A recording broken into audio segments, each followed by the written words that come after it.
Bem-vindos a mais um Pod Money da Uninter, da Escola Superior de Gestão, Comunicação e Negócios do Grupo Uninter, entre os nossos cursos de Economia, Contabilidade, Gestão Financeira, Blockchain, Criptomoedas e Finanças na Era Digital. Esse Pod Money hoje é sobre investimentos populares, aqueles que são rentáveis, né, e são seguros. E como nosso convidado de honra, o professor Cleverson Luiz, que entende tudo sobre negócios, sobre investimentos populares e até aqueles mais avançados. Os investimentos você pode classificá-los assim como aqueles que são seguros, como a antiga poupança, esqueça, a poupança já não é mais um investimento, como renda fixa ou tesouro direto, e aqueles que são médios, você tem um risco maior, e aqueles de alto risco. Afinal, professor Cleverson, aqueles de baixo risco, está valendo a pena hoje? Legal, Daniel. Bom, em primeiro lugar, obrigado a todos os professores pelo convite, né? Obrigado aí para você que está acompanhando a gente. E eu sempre costumo trabalhar o seguinte, professor, no dia a dia. Nós precisamos entender quem somos nós como investidores. Então, quando eu estou atendendo lá o pessoal que me procura para falar um pouco de investimentos, o que eu procuro perguntar para ele, qual é o teu propósito com o dinheiro? Você investe por quê? Por quê? E se você investe, você tem um propósito, comprar uma casa, fazer uma reserva de emergência, né? Todos nós, estudar o filho, todos temos um propósito. Qual é o valor que você precisa e o tempo que você tem que acumular esse valor? Isso é fundamental. Qual é o valor? Então eu tenho um propósito, estudar meus filhos, né? Aí entra muito que uma das opções, aí entra nas opções que o professor acabou de falar do Tesouro Direto. Quero estudar meu filho. Quantos anos meu filho tem hoje? Meu filho hoje tem 3 anos. Eu acredito que ele vai entrar na faculdade aos 18. Então eu tenho 15 anos para trabalhar essa acumulação de capital para ele. E de que maneira que eu vou fazer a acumulação de capital? Aí entra muito a questão do quê? Primeiro, os produtos e antes dos produtos estudar o grau de risco, né? Até que ponto eu posso ir e correr um risco. Então, como o professor falou, aqueles riscos menores que a renda fixa, o famoso renda fixa que todo mundo diz, ele tem um portfólio muito interessante que é melhor que a poupança. Como o professor falou, concordo plenamente quando você cita que a poupança já não é mais opção, né? A poupança é muito mais uma disciplina para guardar do que uma opção de rendimento de investimento. Então, assim, a partir do momento que você vai para este caminho, que é um caminho interessante de você entender quem é você, qual é o propósito que você tem com o seu dinheiro, a meta que você tem que atingir para que aconteça aquele propósito e o prazo, você vai poder aceitar ali riscos ou não, de acordo com o prazo. E o aceitar o risco diz respeito ao quê? Tudo nós temos hoje risco, né? Tudo, até nesses tradicionais, né? Exatamente. Então isso é um ponto importante para que todos que começam a investir, ou até aqueles mesmos que já investem há um bom tempo, seguirem. O problema mesmo é justamente de risco, né, Neide? Se for para pensar, por exemplo, o cara colocar... Antigamente você guardava o dinheiro no colchão, bem antigamente. E colocar na poupança era uma oportunidade de você guardar o dinheiro e ficar seguro e render alguma coisa. Mas hoje não rende mais, né? Então, eu acho que tem 2 pontos bem importantes aqui. Nós estamos falando dos investidores iniciais, né? Porque quem tem mais esse receio de começar de alguma forma é porque realmente não tem esse domínio. E aí você vai para o 880, né? Nós estávamos conversando agora há pouco. E guardei um dinheirinho, aquele suado, né? No nosso Pod Money anterior nós falamos de dívida. Não, passei dessa fase, tenho endividamento, mas eu também tenho uma reserva. Por onde que eu começo? O popular é ir para a poupança, porque as pessoas entendem, poupança não é arriscado e eu não vou pagar nada. Não é bem assim, né? Nós sabemos que, dependendo do montante que a gente investir, tem sim um valor a investir, mas é o menor dos rendimentos que vai trazer. E tem outros que também são seguros no sentido, eu posso até pagar uma taxa, mas o valor que eu vou ter de rendimento é maior do que esse inicial, né, que é a poupança. E quando a gente fala de risco, esse público normalmente pensa assim, nós estamos falando de ações na Bolsa de Valores. E não é assim, não é, professor Marcos? O que você acha? Eu achei interessante colocar isso, né, é que popularmente as pessoas acabam até confundindo um pouco os conceitos, né? A gente trabalha com 3 conceitos na economia, que é consumo, poupança e investimento, né? Então poupança não é investimento, nunca foi investimento, ela é só postergar o gasto, ou seja, imagine que você recebe o seu salário e você vai consumir, né? Você pretende adquirir bens, serviços, pagar mensalidades, esse tipo de coisa. E a poupança é quando você teoricamente, você vai guardar dinheiro para consumir algo de maior valor agregado. Ela não vai receber ali um retorno de investimento, ela vai receber correção monetária, né, correção ali em função da inflação, mas é praticamente um dinheiro parado que está se acumulando para uma utilização. E aí, quando você faz essa reserva, é que dá o direcionamento. Ou você vai fazer um investimento, vai entrar aí no mercado financeiro, vai ver o que tem à sua disposição, ou você vai eventualmente destinar para algum tipo de consumo ou gasto, né? Então, é essa decisão que você precisa fazer, né, no momento em que você tem. E ainda antes disso, e acho que a professora Neide usou uma palavra interessante, que é uma reserva, né? Muitas vezes a gente tem até situações em que a pessoa já quer sair investindo, acumulou um pouco de dinheiro na poupança e pensa, não, agora eu vou investir lá, eu estou com 4 mil, 5 mil, vou investir. E, na verdade, às vezes esse fundo de reserva, ele acaba servindo para uma emergência, para uma situação, para uma ocorrência do dia a dia. Então, é importante ter em mente, até para saber quando que você dá o start, né, para ter esse planejamento, como o professor colocou muito bem aqui, não é, professor? Exatamente.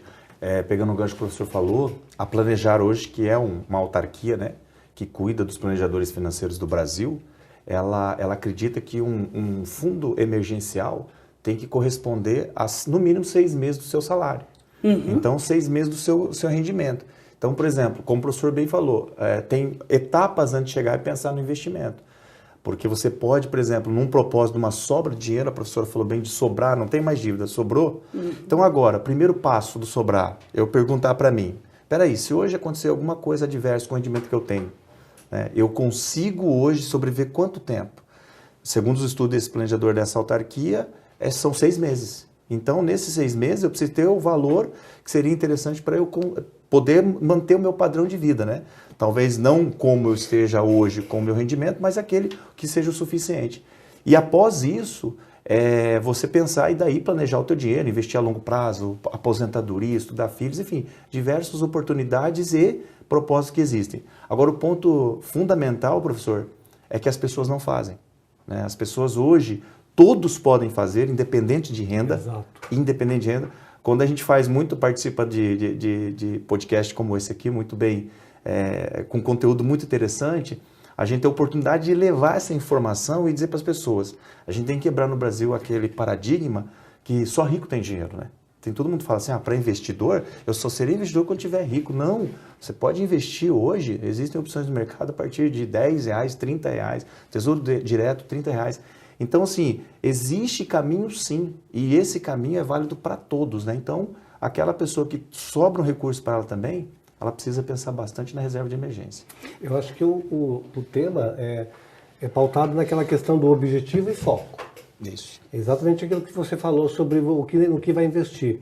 Eu lembro que quando eu comecei a trabalhar com Tesouro Direto há alguns anos atrás, eu pensei assim, eu preciso fazer um investimento de um dinheiro que eu vou resgatar próximo a quando a minha filha for entrar na faculdade. Olha o que eu estava pensando, né? E aí o que eu fiz? Eu peguei esse dinheiro e comecei a investir, guardar dinheiro. E eu pensava assim, quando ela fizer 17 anos, ela vai entrar na faculdade, vai pegar esse dinheiro e vai pagar as mensalidades. Na pior das hipóteses, eu imaginei na época, né? Ela pode não querer entrar na faculdade, arrumar um namorado, aí de repente usa o dinheiro para contratar um pistoleiro, alguma coisa assim. Mas a questão é justamente essa do foco, né? O objetivo é a educação da minha filha, o foco. Você se prestar a fazer esse tipo de investimento, né, professor? Exatamente. A disciplina, né, professor Daniel? Acho que hoje a gente está passando daquele momento de só cuidar de dinheiro, né? Hoje a gente tem que cuidar um pouco também da nossa parte mental, de ter disciplina. A matemática nos auxilia, né? A economia nos auxilia a cuidar do dinheiro muito bem, dos números, receitas menos despesas, né? Como uma empresa, nós somos uma empresa também, né? Isso. Com CPF. Porém, quando sobra, né? Qual é o direcionamento, o destino que a gente dá para esse dinheiro? Porque muitas vezes a gente consome outras situações e não fazemos essa reserva, como o professor falou. E hoje não tem mais desculpa. Eu acho que principalmente assim, o Brasil é privilegiado de opções de investimentos, né? Tem outro paradigma também. Tudo vou pôr lá fora. Não, o Brasil tem grandes oportunidades de investimentos aqui que você, com disciplina, né, seguindo realmente aquele propósito ali do dinheiro, você consegue atingir o objetivo, no teu caso, estudar a filha, né? Exatamente. Esse fundo de reserva de 6 meses eu achei uma dica excelente, principalmente para quem está iniciando agora, né? Seja com R$10, como o professor falou, R$20. Nesse caso, então, nós podemos dizer que a característica dessa reserva seria o quê? Eu tenho que conseguir resgatar se eu precisar e que tenha aí uma rentabilidade mínima que não corroa o valor do investimento. Por onde que seria legal começar? Considerando aqui o Andrade falou, eu acabo... É o Andrade? Andrade Araújo comentou assim, infelizmente eu ainda acabo confiando mais na poupança, é o que eu conheço. Por onde que a galera poderia começar, professor?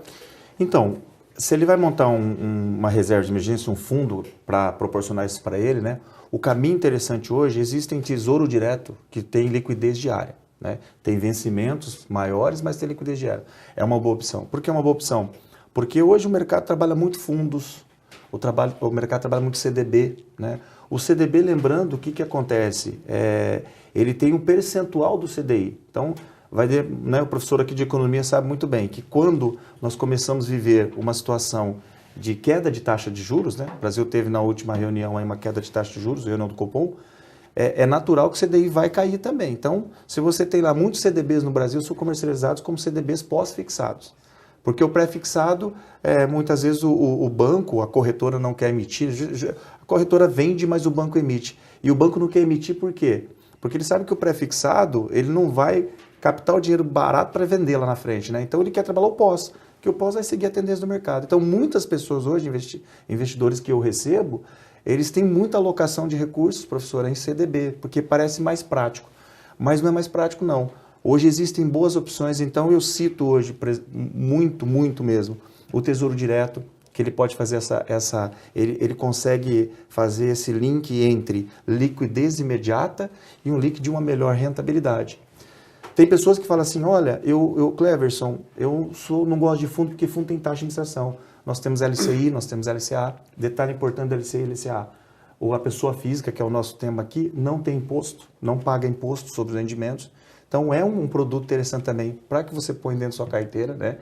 E existem hoje LCI e LCA que remuneram muito mais que o CDB. Por quê? Porque esse fator dela de não ter ali a cobrança do imposto de renda, quando você faz a conversão, né, para percentual de CDI, geralmente o CDI está dando ali dos bancos 99, 100, 105% de CDI e hoje tem disponível a 120 LCI e LCA. Então são papéis seguros, são papéis para o perfil conservador, professores, e que realmente atende essa expectativa que a professora falou. E aí faz uma aplicação em banco comercial ou não? Tem que ser com uma investidora, que eu acho que essa é outra dúvida. Quando que eu vou, né? Por onde que eu começo? Onde que eu procuro esse tipo de investimento? Boa pergunta, professora. Hoje o mercado ele é muito aberto e dinâmico, né? Eu acho que, novamente, ponto para o Brasil. O Brasil tem um mercado muito descentralizado, que aconteceu, né, principalmente agora de 2005 para cá, enfim, que foi essa criação da assessoria de investimentos, né? Então, antes, por exemplo, não estou aqui fazendo críticas à atividade bancária, mas um gerente de banco, até hoje, ele tem em pauta, no dia a dia dele, diversos assuntos. Então, ele tem lá o crédito, ele tem investimento, e dificilmente, professores, ele tem a condição de sentar e criar uma carteira de investimento para o seu cliente. Então, a partir do momento que veio a questão da assessoria, que a CVM autorizou que existisse o agente autônomo de investimento, o que ele trouxe para o mercado, junto com as corretoras que cresceram também? Ele trouxe não somente um novo conteúdo para ser especialista somente em investimentos, mas fez com que os bancos também se adaptassem a essa nova modalidade. Quem ganhou? O consumidor, o investidor. Porque hoje o investidor ele tem alguém, basta ele procurar, e aí eu entro respondendo a pergunta da professora, hoje você pode fazer isso por app, eletronicamente, você abre uma conta numa corretora ou no próprio banco. Os bancos hoje já dão assessoria. Você clicou lá na corretora do banco, o banco já indica para você um assessor. Você entrou numa corretora que não tem banco por trás, fez o cadastro na conta dela, ela te direciona para um assessor. E o que esse assessor vai fazer? Ele vai fazer realmente um trabalho específico. Ele não vai te ligar para o Daniel e falar, Daniel, já que está investindo comigo, quer cartão de crédito? Não. Daniel entrou em contato com ele para quê? Justamente para cuidar melhor do dinheiro, para ter estratégias melhores. Então, hoje tem essa especialidade. E eu vejo que a pergunta da professora é importante porque a gente precisa descentralizar e como tem essa competição, procurar opinião. Eu costumo sempre dizer, professor, que quando a gente está com um doente, né, a gente vai no médico e volta daquele médico e fala, a situação ainda está legal. Eu tive uma situação com o joelho, né? E aí eu, não, tem que fazer cirurgia. E aí eu fui no outro médico. O outro médico falou, tem um tratamento paliativo. Aí o outro médico falou assim, olha, pelo menos uma microcirurgia tem que fazer. Então você precisa de outras opiniões, porque o fato de você ficar sempre naquele mesmo, o tempo passa e o dinheiro, aquilo que eu costumo sempre dizer, né? O dinheiro, ele jamais, a gente usa esse ditado muito, mas parece que ele é muito prático ditado, né? O dinheiro não aceita desaforo, ele não aceita mesmo. Isso mesmo. Quanto mais você deixa ele ali parado, quieto, não dando atenção para ele, eu brinco que muitos investidores dão atenção para o carro, dão atenção para diversos assuntos da família dele, mas o assunto do dinheiro dele que precisa ir trabalhando a favor dele, jogando a favor dele, ele deixa de lado. E hoje a professora fez uma pergunta muito interessante. Existe muita opção. Então o que é necessário fazer? Que o investidor seja iniciante ou seja investidor de um bom tempo, procure realmente, é bacana você trocar ideias, né? Por mais assim, eu hoje sou, né, trabalho no mercado, sou especialista em investimento, mas quando eu tenho algo novo para fazer de investimento, eu procuro assessores, eu troco ideia com pessoas que estão no mercado. Porque tem vezes que eles sabem assuntos que eu não sei, tendências novas que eu não sei. Interessante isso que você falou, porque quando a gente vem aqui, a gente vai vendo pelos comentários, assim, uma certa crise de confiança, né? E a gente conhece aqui no Brasil justamente os bancos comerciais como os intermediários. A gente não tem agências, agora até está um pouco mais fácil, mais acessível. Mas é fácil de entender a crise porque muitas vezes qual é o caráter do banco comercial no dia a dia? Te cobrar taxa. Exatamente. Né? Ou te oferecer um produto duvidoso, como foram os títulos de capitalização no passado. Sempre, tem uma ótima oportunidade para você, você vai colocar lá 30, 50 reais por mês, e aí quando você quer resgatar, só resgata 70%, se você não esperar um número de anos. Então, isso gerou uma crise de confiança no banco, porque muitas vezes ele está te oferecendo serviços ali como cartão de crédito, aumentar limite para impor taxas, mas é também a mesma via onde você vai encontrar as oportunidades. Então, eu imagino que o público, de maneira geral, eles têm essa crise justamente por um histórico, né, dessas agências bancárias, dos bancos como um todo, como uma forma muito oportunista, às vezes, em relação ao seu dinheiro. E o quanto é difícil, às vezes, você negociar ali, né? Não, mas por que eu pago essa taxa, essa dúvida? Então, da mesma forma, né, a percepção do senso comum vai ser, será que o banco não está me enganando? Será que esse assessor não está pegando esse dinheiro e está levando para um fundo que eu estou correndo risco? Porque é muito difícil você ter essa confiança. Ou que os bancos digitais, de repente, apareceram aí muito mais amigáveis, né? No sentido de, nós não temos essas práticas do passado dessas instituições. Dá para falar um pouquinho sobre essa percepção assim, do público, de maneira geral, que pode levar eles a esse equívoco, né? Não fazer investimento por um histórico aí dos nossos bancos comerciais? Claro, claro. É que, na verdade, assim, o que eu vejo muito hoje no mercado, professor, é a dúvida no novo, né? Então, o professor falou muito bem quando nós falamos assim, qualquer coisa que eu vou fazer, banco.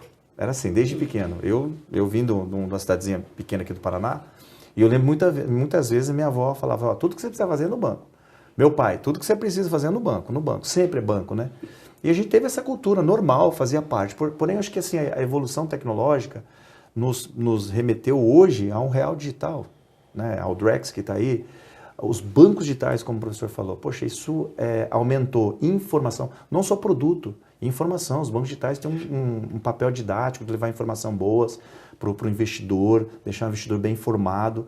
Então, eu olho assim que hoje o investidor tem muita informação, né? E muitas vezes essa informação chega para ele, professor, e ele não consegue lapidar essas informações, né? Compilar num propósito dele. Ele entende bastante, ele consegue, mas ele precisa direcionar esse caminho.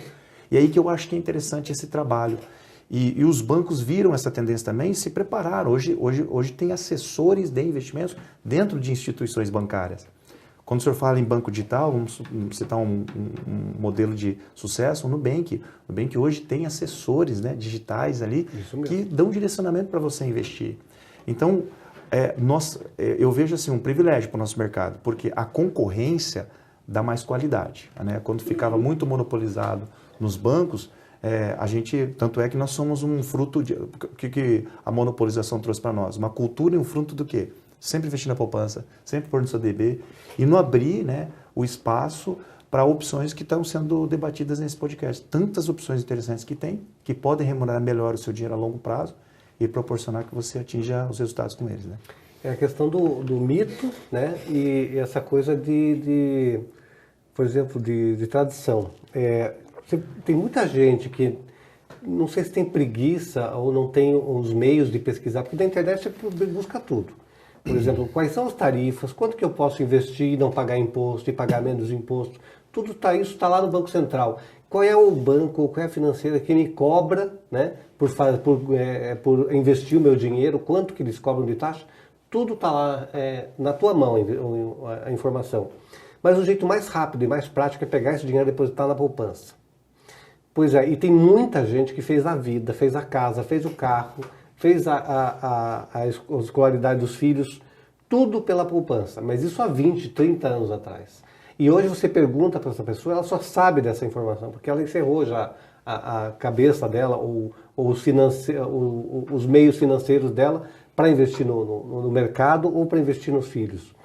E aí é justamente essa questão. Você pergunta assim, a segurança da poupança. Que segurança? Se você chega e fala assim, poxa, quanto que está rendendo uma poupança? Está rendendo mais, menos que o fundo de garantia? Todos os anos que se passarem daqui, que se passaram, vão se passar, vai cobrir pelo menos a inflação, essa poupança? Acho que não, né? Acho que aquele 0,5% mais inflação já deu o que tinha que dar. Então, desmistificar isso é o primeiro passo. A segunda parte é a ansiedade. Ou seja, não quero ver nada, vou para onde eu puder agora, deixo meu dinheiro lá na poupança, depois eu vejo. Poxa, se você vai fazer isso, então investe lá exatamente num banco digital que tem um sistema de renda fixa só para você deixar o dinheiro parado e ele vai render alguma coisa. Exatamente. Mas eu ainda vejo uma grande dificuldade das pessoas de fazerem investimento pela falta de foco, pela falta de objetivo, né? E não é pela falta de dinheiro, né, Neide? Porque a Neide tem bastante dinheiro, ela sabe o que eu estou falando. Sim, eu estou entre os 2.500 super ricos. Eu estava olhando no chat aqui agora, né? Então, e justamente disso que a gente estava falando agora, da confiança na poupança pelo histórico aí do passado, das pessoas, né? E eu acho que uma coisa que é importante falar, né, é que há tempos diferentes, velocidade diferente de uso de dinheiro, Formação, né? Fora de mão. Exatamente. Então, hoje o custo do dinheiro parado ele é mais alto do que era no passado, né? Então, tem isso e esse histórico das famílias que realizaram. A gente tem exemplos aqui de pessoas que atualmente, o professor Fabiano está falando que comprou apartamento, casa, né? Justamente porque trouxe essa cultura. O outro já aqui desconfiado de novo, falando que gerente de banco é sempre vendedor, né? Então o vendedor trabalha para a instituição e vai querer passar produto. Então, e é justamente essa percepção que o Daniel colocou do histórico, do passado, né, mas de tempos mais dinâmicos aí, né, do próprio fluxo de moedas, né, e a gente percebe no cenário hoje um cenário de muitas facilidades e de como que cada vez mais está sendo simplificado, né. Eu estava vendo lá os novos títulos do governo federal da dívida pública, né, que é o da Renda Mais. Né. Eu achei super interessante porque você vai poder fazer direto por meio de um Pix. Né? Você não vai precisar ali nem de um intermediário, né, dentro da programação.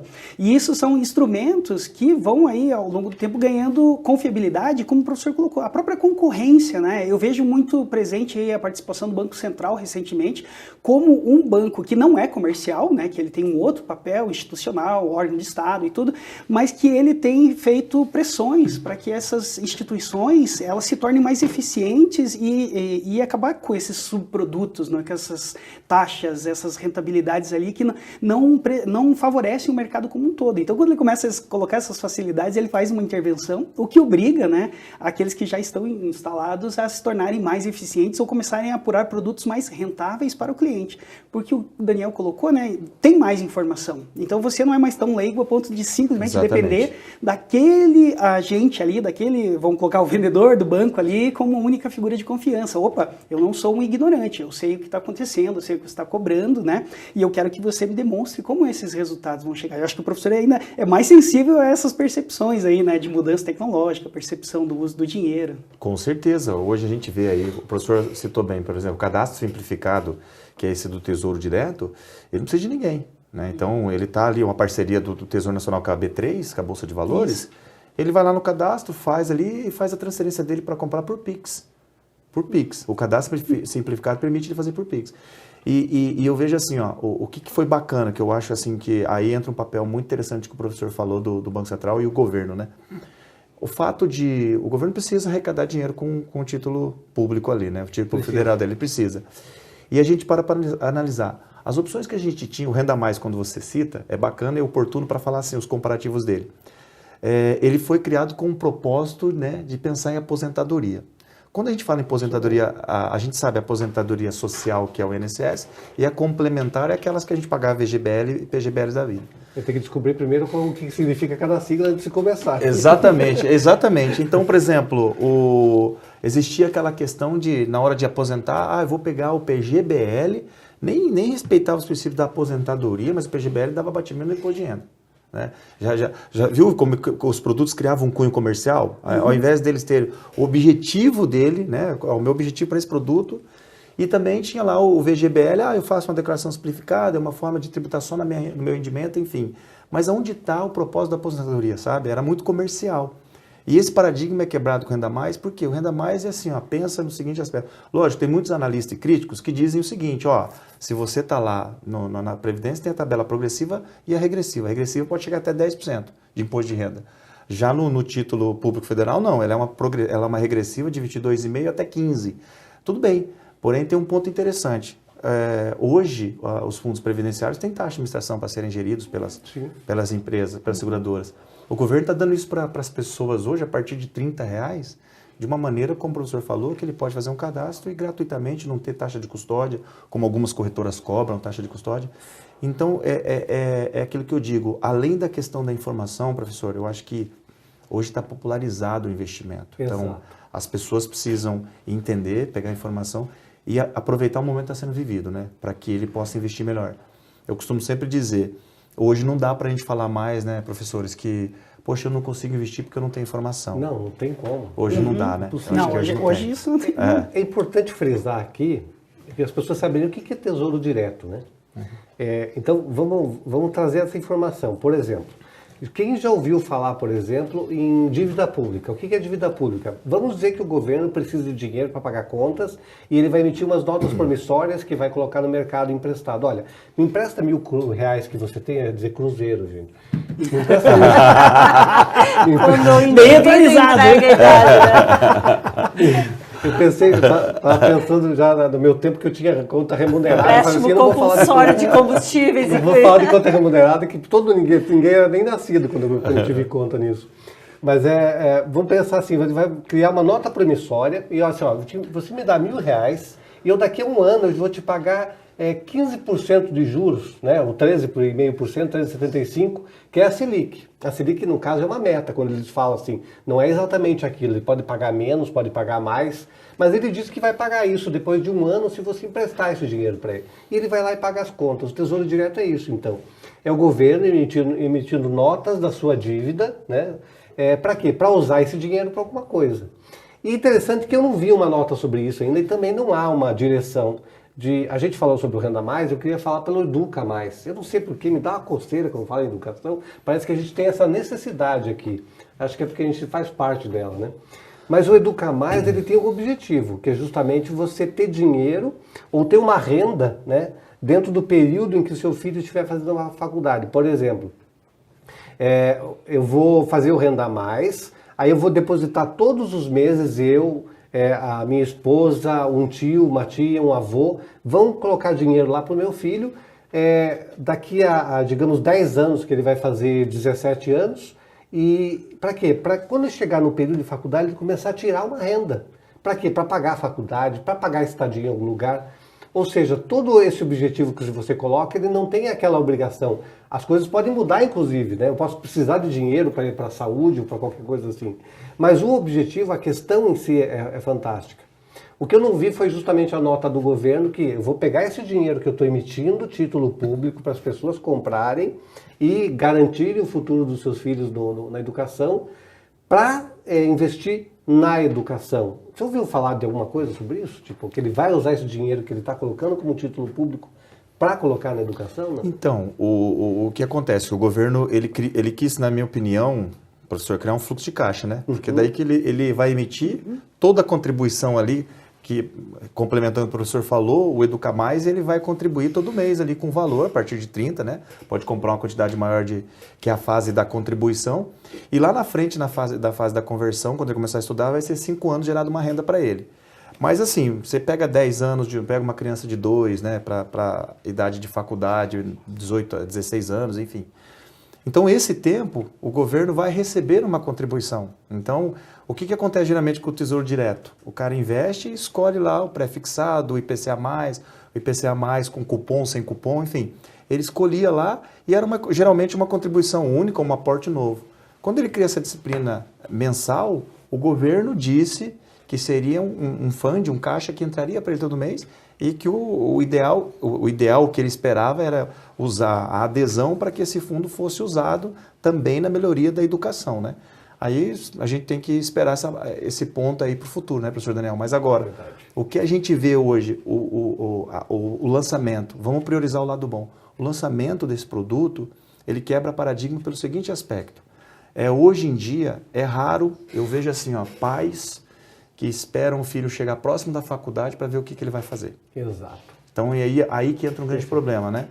Então, por exemplo, hoje você pode começar, vamos lá, com R$30, né? Tem simulações, isso aqui que a gente está conversando aqui, para o público que nos assiste agora, pode fazer simulação direto no site do Tesouro Direto. Exato. Lá. Pode colocar lá Tesouro Direto, Renda Mais. Exatamente. Ou você vai Direto Educa Mais, no caso. Qualquer um dos dois, Renda Mais, Educa Mais, você vai para um link. Naquele link você pode fazer o quê? Uma simulação. O que a simulação é bacana? Você começa a projetar ali como que vai ser a tua renda na hora que você for ter o benefício, né? Então, isso que eu acho bacana. E outro ponto interessante também é a correção, né? O professor citou algo bem legal sobre a poupança, que muitas vezes ali ele tem o rendimento, mas não corrige, né? Se a gente pegar e relembrar na pandemia, nós tínhamos uma Selic de 2%, uma inflação de 3,8%. Então, quem estava na poupança, professor, não estava nem corrigindo, estava perdendo. Estava deixando perdendo. Exatamente. Perdeu dinheiro. Perdeu dinheiro. E aí, esse é um ponto legal também, uma grande jogada do governo, que ele vai corrigir a inflação e mais um juros, né? Então, ele tem um percentual do IPCA mais um juros. Ele tem uma correção real. E uma correção real, geralmente, para uma ideia de longo prazo é fundamental, né? O juro composto, muita gente se ilude com ele aí, com livros, dizendo, foi corrigida a juro composto. Tá bom, mas a taxa corrigida foi bruta ou foi a real? A real. Se você tirar a inflação e está corrigindo a juro composto com um parâmetro bacana, legal. Você vai atingir o teu objetivo lá na frente. Exato. Agora, só corrigir ela numa parametrização sem desconsiderar os efeitos da inflação, de repente você vai ter uma renda que você pensa que é o poder de compra lá no futuro, mas não era aquilo que você imaginava também. Então, são cuidados que até nesses pequenos detalhes foi pensado pelo Tesouro Direto, né? E o que eu achei interessante, né, e uma coisa que o professor falou no começo hoje dessa nossa conversa, é que também tem um caráter didático, né? Esses dois títulos, eles entram de uma forma para você visualizar por que você está guardando dinheiro ou está fazendo investimento. Ou para a tua aposentadoria, como uma complementação, né? Ou por uma questão de educação. Então, ao mesmo tempo que ele faz isso para a população de maneira geral, ele ajuda também todo o processo aí dentro dos bancos comerciais, né? Opa, mas por que eu estou guardando dinheiro? Por que eu estou investindo e qual que é a minha meta?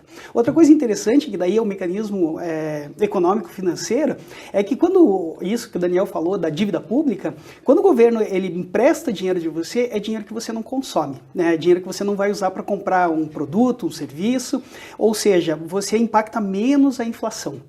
Eu tiro o dinheiro de circulação, ou seja, os preços vão ter que se equalizar ou baixar dentro das concorrências, o governo então também tem um controle aí dessa variável, né? E tem essa ideia de gerar sim fluxo de caixa, né? Às vezes até o pessoal tá falando, eu acho que o governo quis fazer isso, com certeza. Eu acho que hoje falar de economia não tudo bem, né? E não pode ser uma hipocrisia de dizer assim, não, uma desconfiança. Não, o governo ele tá atuando e ele tem aí os indicadores de eficiência que ele precisa ter, então ele vai tentar combater a inflação, ele vai fazer fluxo de caixa, ele vai querer fazer obras e é nosso papel como cidadão monitorar, né? Então esse nível de informação, de entender investimentos, ele é fundamental para que a gente também seja um cidadão mais participativo na sociedade, né? Ou seja, eu tenho direcionamento, eu sei o que eu quero e eu vou monitorar o Estado, né? O que ele está fazendo, como que ele está fazendo, para garantir lá na frente, como você falou, o produto acabou de ser lançado, mas lá na frente, né? Como que está caminhando, como são os indicadores, então entender de economia, entender dessa proposta meio que ajuda de maneira geral o coletivo. Eu queria chamar a atenção por uma palavra. Eu acho que a palavra da vez é informação. Nós passamos por uma transição. A geração dos nossos pais é uma geração de período superinflacionário, onde se pagava para tirar um extrato bancário, gente. Gente, a gente pagava para ter informação do que aconteceu com o nosso dinheiro. Hoje, essa informação está toda disponível. Só que nós estamos nessa transição de quem tinha que pagar, ou seja, era refém de um banco.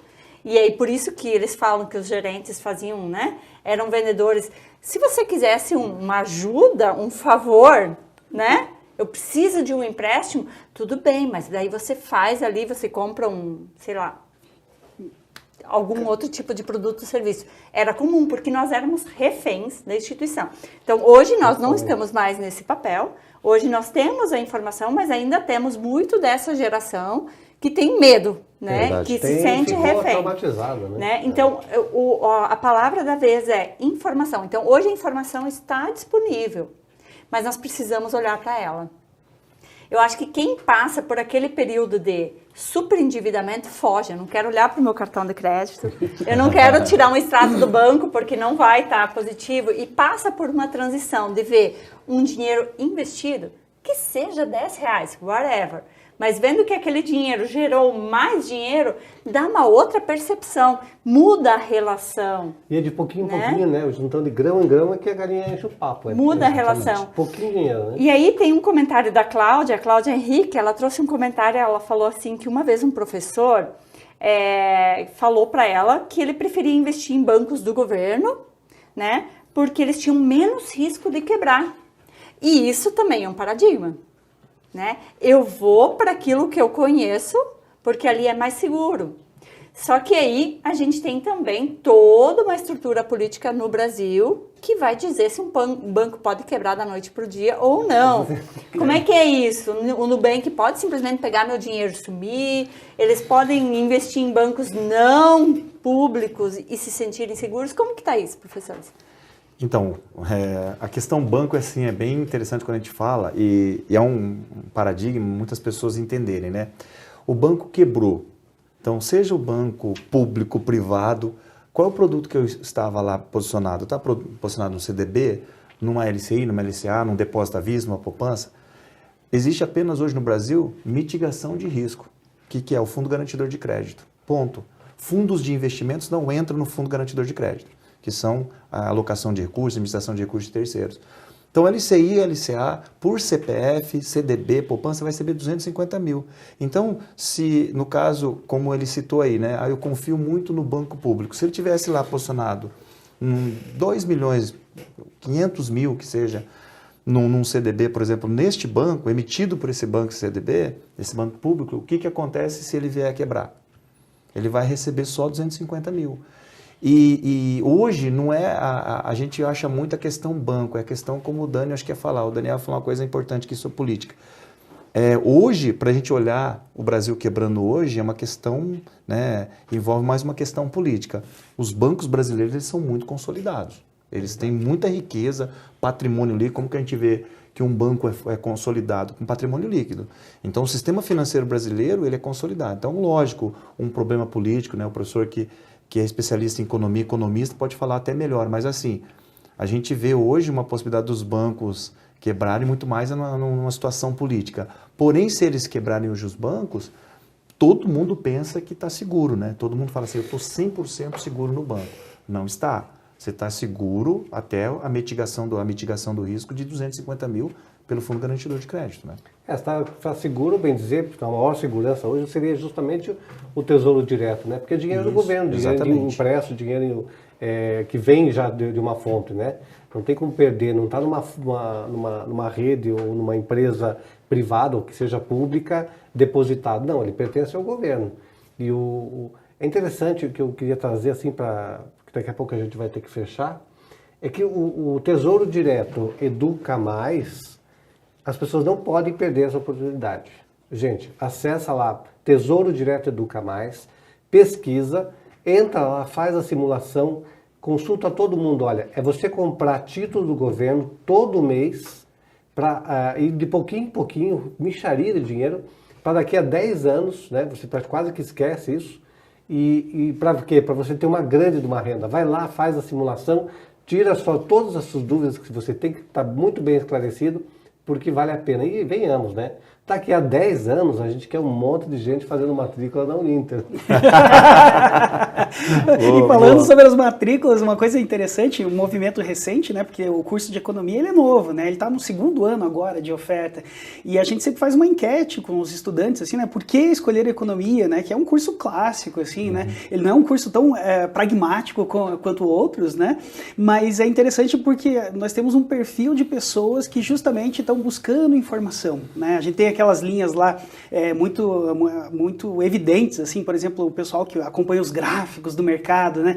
Só que chega uma hora que o pessoal quer entender mais de economia, justamente por quê? Por causa da interface com a política, com a questão de longo prazo, de como que as coisas funcionam, né? Como que o próprio sistema todo funciona e como que ele vai gerar rentabilidade. Então, nós temos um público muito grande de pessoas com uma 2ª formação ou mesmo na primeira formação, querendo entender de economia, querendo compreender melhor esta relação, que a gente percebe que, pelo senso comum, não é muito disseminado, né? Então, esse pessoal vem com essa iniciativa e é muito interessante esse movimento, né? Porque eu sempre estou perguntando, né? Por que você escolheu economia, né? Que tem essa característica, essa possibilidade aí de atuar no mercado. Não, ele quer entender a sociedade dentro da parte econômica e como que funcionam essas expectativas. Porque eu não quero ser refém. Eu acho que esse é o sentimento. Eu não quero ser refém de alguém que diz, não, vai dar certo. Mas e aí, qual é a minha garantia? Eu preciso, no mínimo, entender. Exatamente. Por que esse fundo agora vai dar certo, esse título pode ser rentável ou não, né? Não é só uma promessa, não é só uma enganação. Então, eu achei bem interessante isso, porque é uma característica, é um perfil do nosso público atualmente. É bem legal. E eu acho que, assim, a mensagem que a gente deixa é, vamos ter uma relação mais saudável com o dinheiro, entender que, mesmo que a gente tenha contas para pagar, dá para guardar uma parcela, né? Mesmo que seja pouquinho, mas começando já muda a energia. E nós, adultos, quem já é pai, né, já tem filhos, começar a passar essa nova percepção, essa nova relação, quebrar esse paradigma que a gente tinha, né, de muito medo, de risco, vou perder da noite para o dia, para uma postura mais ativa, de olhar e dizer, filho, vamos lá, vamos entender um pouco sobre gestão financeira, como lidar com o dinheiro, né? Que seja através de um título Educa Mais, por que não fazer essa gestão com o filho do lado, dizendo, vamos juntos, vamos entender o que está acontecendo, porque assim a gente consegue mudar essa roda, né? A roda lá do pai rico e pai pobre, quem nunca ouviu falar, né, da corrida dos ratos, né? Vamos sair dessa corrida, né? E fazer o dinheiro trabalhar para a gente e não a gente para ele, né?